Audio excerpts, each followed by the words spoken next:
Okay, so now you're moving on. You did Girls Trip. It was a blockbuster.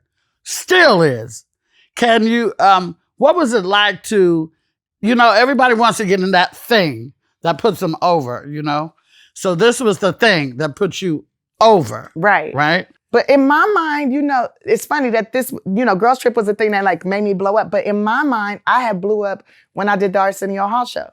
In my mind, that was enough. Like I could have, right? Like when you did it, it was like, Arsenio, that's it. I made it. Right. Like to me, that was enough for me. But God had other things in store. What do you have to say to people who felt like you got put on for Girls Trip, but not necessarily for your comedy? And then you had a lot of comedy dates. And do you feel you're a better actress or a better comedian? I feel, well, I don't care what anybody say, to be honest. I don't give a damn because people buy tickets, right? But I feel like I'm a very good comedian. I wouldn't say I'm the best comedian in the world because I still have a lot of growing to do. And it's only going to get better with time and more experiences that I have. My comedy, I talk about me, my journey, my experiences. And I'm hoping people can relate to it or go on this journey with me, right? It's to some people that might not be funny. Maybe they just want to hear ba-dum-pum. Like, I'm not the ba-dum-pum. I'm a storyteller.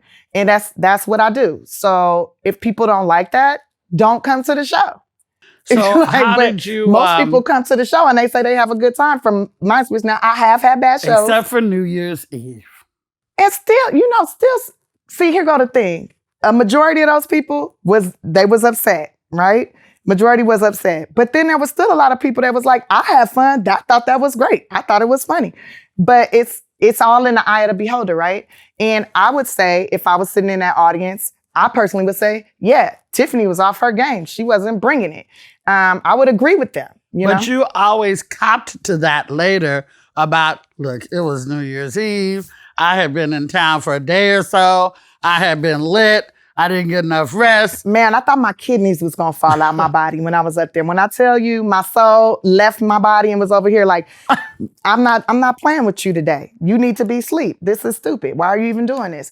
And I learned a very valuable lesson that if my instrument isn't together, if my body isn't ready, I can push, but it's not going to be the best. I'm not going to be able to deliver. People don't realize the elements that it takes to really put on. Yeah, I literally came from doing a movie, right? Working 17-hour days, no vacation really that whole year. Been in my bed maybe 20 sometimes. Like I hadn't been in my house. I hadn't been able to be with my family. Like I was exhausted. I really did not take into consideration that I'm older, that I can't be putting myself through this. It was the best learning lesson. And I survived. Like I didn't die. My kidneys didn't fail. My liver didn't got hired. Yeah. And I still kept working. And I would, even if nobody in Hollywood was like, I'm not hiring no more, I would still be able to do stand-up. Like there's comedians I know for a fact that have done worse shows than the show I did that night. And they work constantly. Okay. So, and nobody's perfect every day at work. And I mean, I even talked about that in my special that I got nominated for She Ready. An Emmy for. So, They Ready. Yeah. No, They Ready got nominated. Plus, She Ready. No, Black Mitzvah. Tiffany Haddish, Black Mitzvah got nominated for it. What's that like to be nominated for an Emmy, girl? It's nice. It's nice because you're being recognized by your peers, right? By people that are in the industry with you. And they're saying, hey, I see your hard work and I think you did a good job. And I appreciate that. When we were talking previously about underdogs, the people that you put on for They Ready, Ada and Ida. Yeah, Ida, Flame, Tracy, Ashley, Marlo Williams.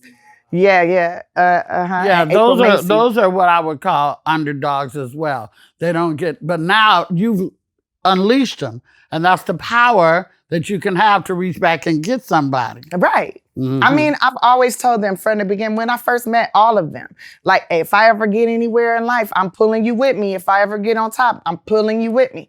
And I've kept my word. And they all are shocked. Like, wow, you really came back for us. I can't believe you did this. And I'm like, believe it. If I say I'm going to do it, that's what I'm going to do. If it's in my power to make something go, I'm going to make it go, period.